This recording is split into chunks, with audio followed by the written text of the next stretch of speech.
351-1133.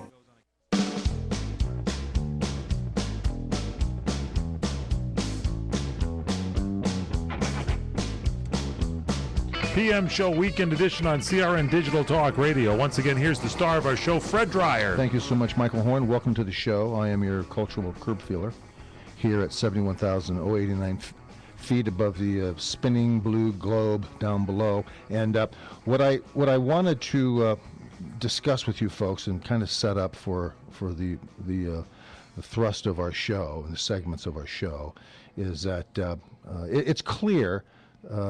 I think 2 weeks after the election, the aftertaste and the shock and the anger and the frustration and the dismay of how and why America decided to re-elect Barack Obama to a second term when he, in fact, was so miserable in his first 4 years.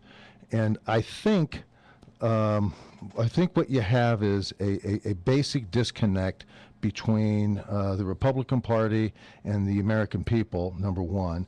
There isn't anybody that could possibly come out of the GOP, headed by Reince Priebus, who will be back for another go-around here. Why? Oh, no. Why, I don't know. Oh, no. Yeah, I mean, you might as well have. There's a guy outside here when I drove up that was asking, for, he had no shoes on, and he was asking for, financial assistance. So was that Lance? So Reince Priebus? Yeah, so I gave him some money. And that guy could run the Republican Party better than Reince Priebus.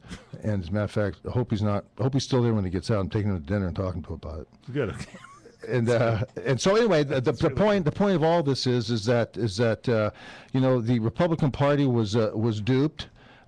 They once again had no idea what it was, how to mount a campaign. They're listless. They have no imagination. They're not smart within their own party. They don't speak their own language correctly. You've got what I believe to be the point man for conservatism, Marco Rubio, now coming out. He did this preposterous interview with, GQ magazine, and I have the copy here, and I'm going to read it later on. And I skimmed through it, and it's just ridiculous, and it's a trap. And once again, my thoughts all went to the same. A liberal industrial complex of networks, mainstream media, the great grinding wheel that I call, that rolls through America, branding anything that isn't blue. And what they do so beautifully is that they take their product, they're inclusive on the local, state, and federal level. Everybody under the brand of the Democratic Party understands what the business model is, and they all work together synergistically, along with their DNC chairman, which is that really lunatic woman down in Florida, Debbie Wasserman Schultz.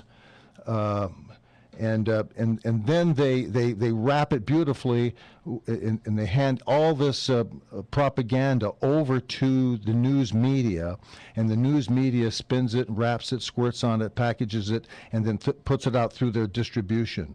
You've got now a studio against you. You have a complete studio that is financed, packaged. They do their own TV shorts, their own commercials. They are a complete complex that takes their candidate and wraps him in the security of their belief system, and no matter who it is in the GOP that puts up a supposed fight, gets steamrolled. And Rubio is up against the mighty studio system of politics. It is now, is it now not clear to the GOP what happened to them on November 6th?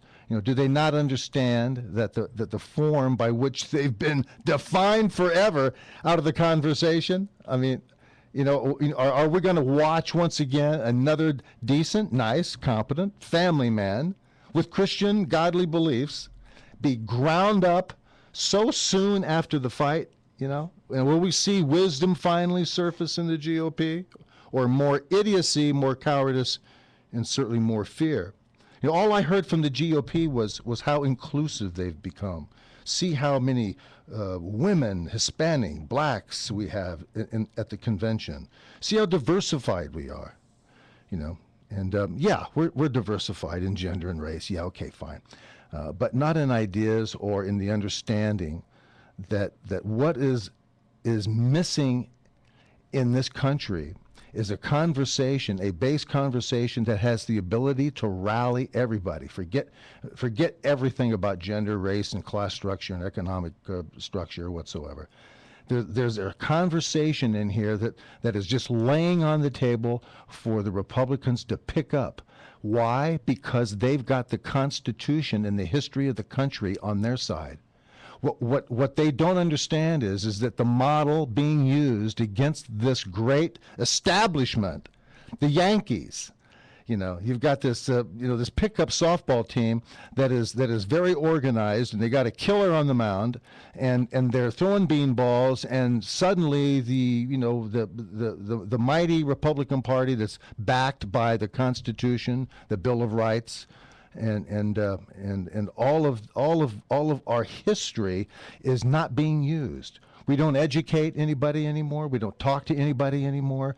You know, Mitt Romney had the greatest thing given to him, and that was 4 years of failure, 4 years of sound bites, 4 years of this president going around playing golf, not standing for anything except for, I don't believe in white America. I don't believe in the Constitution, the hegemonous Constitution that has destroyed many countries around the world. We use up 60% of the world's energy.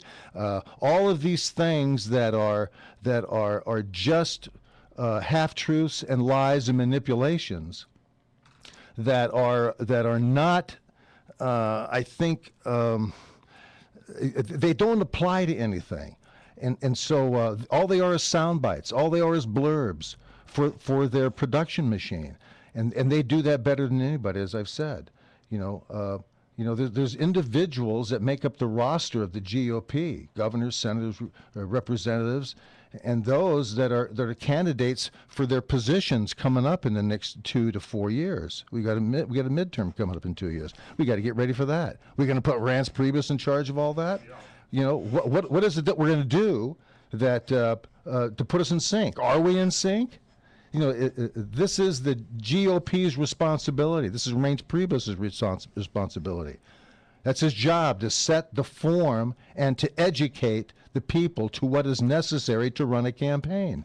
The Republican Party is completely disjointed. You've got these guys who are saying, as we've heard, ridiculous things. These congressmen all over the country have no idea what they're talking about in terms of reproduction and birth and rape and women and Romney. We're going to get rid of Topo Gigio and the Italian mouse and all these other things, stupid things that don't make any sense. And all along they're being defined by what they don't do, not so much of what they say and what they do, but what they don't do. There's a great opportunity here, for them, and let's hope that this Boehner negotiation coming up with the president is something that can give us some hope, and we can change what's past. But when we come back, we're going to get into that, so don't go away. Straight ahead, we continue the PM Show Weekend Edition of the one and only Fred Dryer. Email him incoming at crni.net.